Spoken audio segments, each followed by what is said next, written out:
어느덧 세월이 흘러 내 나이도 환갑을 훌쩍 넘겼습니다. 한 달 뒤면 내 눈에 넣어도 아프지 않을 금쪽 같은 내 딸 소은이가 결혼합니다.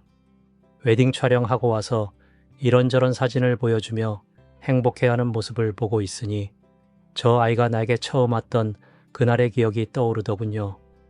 소은이가 태어난 날은 내 인생에서 가장 행복했던 날이었고 별 볼 일 없이 살아가던 내가 이 세상을 열심히 살아가야 하는 확실한 이유가 생긴 날이기도 했습니다. 소은이는 부모 없이 살아온 우중충한 제 인생을 환하게 만들어 주었습니다.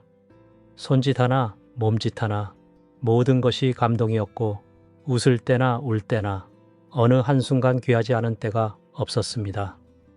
소은이와 소은이 엄마 두 사람을 위해서 저는 정말 열심히 살아야겠다 마음먹었고 정말 열심히 살았습니다.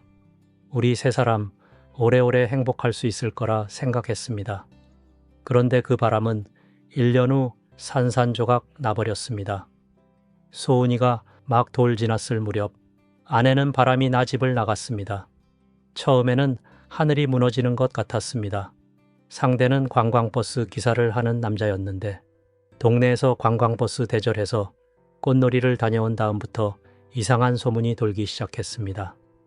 소은이 엄마와 관광버스 기사가 자꾸 만난다는 겁니다. 저는 소은이 엄마한테 그 소문이 사실이냐고 물었습니다. 그러자 그런 거 아니라고 딱 잡아떼더니 다음날 짐을 싸가지고 집을 나가버렸습니다.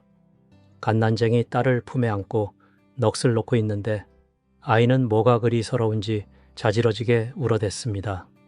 그 울음소리가 꼭 어미를 찾는 것 같아 애엄마 찾아보겠다고 동네방네 수소문을 하며 아내를 찾아 헤맸습니다. 혹시나 하는 마음에 처가에도 가보고 아내의 친구들에게도 연락을 해봤지만 모두가 하나같이 모르는 일이라고만 했습니다. 거의 한 달을 그렇게 헤매다 문득 그만하자 라는 생각이 들었습니다. 젖병을 문 채 새근새근 잠든 이렇게 천사 같은 아이를 버리고 집 나간 여자는 인간도 아니다. 이런 여자 찾아서 뭐하나 싶더군요. 그 후로 저는 더 이상 아내를 찾지 않았습니다. 그냥 이 세상에 없는 사람이라 생각하고 살았고 재판상 이혼도 신청했습니다. 그렇게 저는 소은이 엄마를 제 인생에서 완전히 지우고 살았고 저는 오롯이 딸 소은이만을 보고 살았습니다. 동네 어귀에서 작은 구멍가게를 운영하며 아이를 키우는 것은 생각보다 훨씬 더 고된 일이었습니다. 가게 보랴, 애 돌보랴, 하루가 어떻게 지나가는지 모를 지경이었습니다. 사내 혼자 여자아이를 키우는 것은 결코 녹록지 않았습니다. 머리는 어떻게 묶어줘야 하는지, 딸아이 옷은 뭘 사줘야 하는지 처음에는 너무 막막하더라고요. 그래서 저는 저희 가게에 오는 소은이 또래 아이 엄마에게 딸아이 머리 묶는 법도 배우고 예쁘게 머리핀 꽂아주는 법도 배우곤 했습니다. 소은이 옷도 뭘 골라야 할지 몰라서 고민하고 있으면 저와 소은이를 데리고 옷가게 같이 가주기도 하고 어떨 때는 자기 아이 옷 사면서 똑같은 거 하나 더 샀다고 주고 가기도 했습니다. 그렇게 소은이는 저 혼자 키웠다기보다 동네 사람들이 같이 키운 거나 마찬가지였지요. 시장에서 장사 마치고 들어갈 때마다 소은이 구워주라며 생선을 주고 가신 생선가게 아주머니, 명절이면 늘 세뱃돈을 챙겨주시던 떡집 할머니, 그리고 친딸처럼 소은이를 아껴주고 돌봐준 동네 아주머니들까지 소은이는 동네 모든 사람의 사랑을 듬뿍 받으며 자랐습니다. 덕분에 엄마의 빈자리에도 불구하고 우리 소은이는 누구보다 밝고 구김살 없는 아이로 성장했습니다. 동네 친구들과는 친자매처럼 지냈고 아주머니들에게는 스스럼 없이 이모라고 부르며 따랐습니다. 온 동네 사람이 가족이나 마찬가지였죠. 그런 딸이 벌써 자라 결혼을 한다니 대견하고 자랑스러운 마음과 함께 어딘가 모르게 가슴 한편이 시려왔습니다. 소은이가 결혼한다고 하니 잊고 지내던 그날의 아픈 상처가 다시 가슴을 후벼 팠기 때문입니다. 이렇게 고운 딸을 버리고 떠난 그 여자가 소은이의 결혼 소식을 들으면 어떤 생각을 할까? 그동안 소은이를 생각이나 하고 살았을까? 쓸데없는 잡생각이 머릿속에 가득했습니다. 소은이 엄마를 생각해서였을까요? 생각지도 못했던 소은이 엄마를 만나게 되었습니다. 옆집 아주머니가 물건 사러 왔다가 소은이 결혼 준비는 잘 돼가냐고 이런저런 얘기를 나누고 있던 어느 날이었습니다. 저는 소은이 웨딩 촬영 사진을 보여주면서 사진 참 잘 나왔다고, 소은이가 진짜 행복해 보여서 기분이 너무 좋다고 했죠. 동네 아주머니는 진짜 연예인보다 소은이가 더 예쁘다며 소은이를 치켜 세워주었습니다.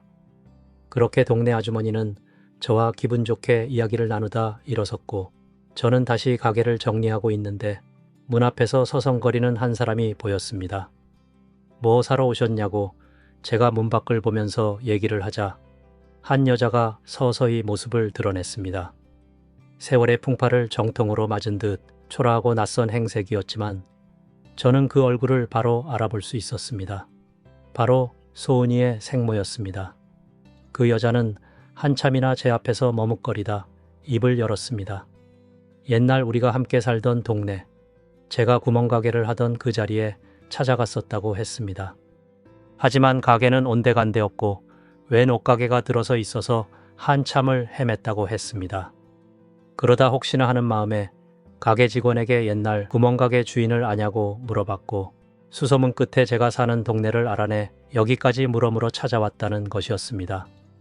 그리고 방금 전 제가 옆집 아주머니와 나누는 대화를 밖에서 전부 들었다고 했습니다. 그렇게 그 여자는 소은이가 결혼한다는 소리를 듣고 자기가 소은이 생모인데 결혼식에 가야 하지 않겠냐고 말도 안 되는 소리를 하더라고요.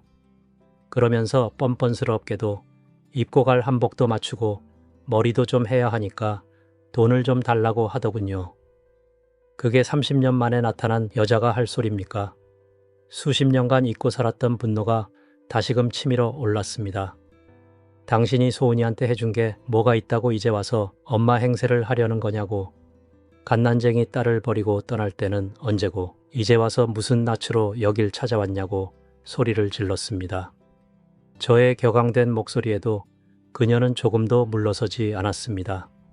오히려 더 당당하게 요구했습니다. 그래도 내가 낳았잖아요. 그리고 결혼식에 가려면 옷도 한 벌 맞춰 입어야 하고 미용실 가서 머리도 해야 하니까 돈 주는 거 당연한 거 아니에요? 그 뻔뻔한 모습에 세월이 지나도 인간 같지 않은 건 변함없구나 싶더군요. 그 모습을 보며 차라리 그때 잘 끝났다는 생각마저 들 정도였습니다. 저는 더 이상 그 여자와 말을 섞고 싶지 않아서 나가라고 등 떠밀어 내보냈고, 다시는 이곳에 나타나지 말라고, 다시 나타나면 내가 가만히 있지 않을 거라고 했습니다. 그런데 그 이후 가게 전화번호를 알아간 그 여자는 시도 때도 없이 전화를 걸었고 결혼식에 올 거라고 난리를 쳤습니다. 저는 이 사실을 소은이에게만은 알리고 싶지 않았지만 결국 딸아이가 저의 통화 내용을 엿듣게 되면서 모든 것이 탄로나고 말았습니다. 소은이는 매우 혼란스러운 듯 보였습니다. 그러던 중 다시 소은이 엄마로부터 전화가 걸려왔고, 소은이는 제가 그 여자의 전화를 받고 있는 걸 알고 달려와 전화기를 낚아채듯 가져갔습니다. 저는 소은이 너는 신경 쓰지 말라며 말렸지만 소은이는 단호했습니다. 직접 만나서 얘기하자며 내일 중으로 한번 오라고 하더라고요. 다음 날 소은이 엄마는 다시 가게로 찾아왔고 소은이는 기억에도 없는 생모와 마주했습니다. 소은이는 그 여자를 한참 동안 말없이 쳐다보더니 그동안 어떻게 지냈는지, 왜 이제 와서 나타났는지 묻지 않았습니다. 대신 차분하지만 단호한 목소리로 이렇게 말했습니다. 내가 보자고 한 건 나와 아빠를 버리고 간 사람이 얼마나 잘 먹고 잘 사는지 한 번은 확인하고 싶어서였고, 이렇게 엉망으로 사는 걸 보니 역시 가족을 버리고 갈 만한 인간이었구나 싶어서 손톱만치 남아있는 그리움도 뚝 떨어져 나가는 것 같다고 했습니다.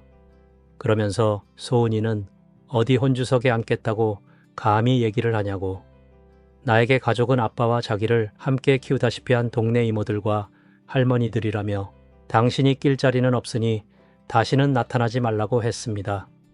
만약 결혼식에 나타나면 내 결혼식을 축하하는 게 아니라 저주하는 걸로 알겠다며 아무리 딸이 필요 없어서 버렸어도 딸을 저주하는 사람은 아니길 바란다고 했습니다. 그 이야기를 듣자 그 여자는 충격을 받았는지 조용히 일어나서 나가더군요. 그리고 그 후로 그 여자로부터 연락이 없었고 소은이는 아무렇지 않은 척 결혼 준비에 다시 매달렸지만 저는 알고 있었습니다. 딸아이의 마음속에 얼마나 큰 폭풍이 몰아치고 지나갔는지를 말입니다. 저는 말없이 딸아이의 어깨를 감싸 안았습니다.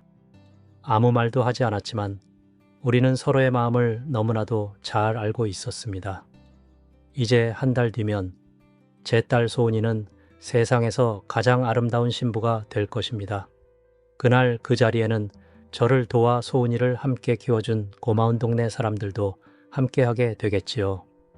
비록 엄마라는 빈자리는 있었지만 진짜 가족보다 더 끈끈한 정으로 맺어진 소중한 인연들이 있기에 소은이는 그것만으로 충분히 행복할 거라고 믿습니다. 우리 소은이 행복하게 잘 살 수 있도록 응원해 주시면 감사하겠습니다.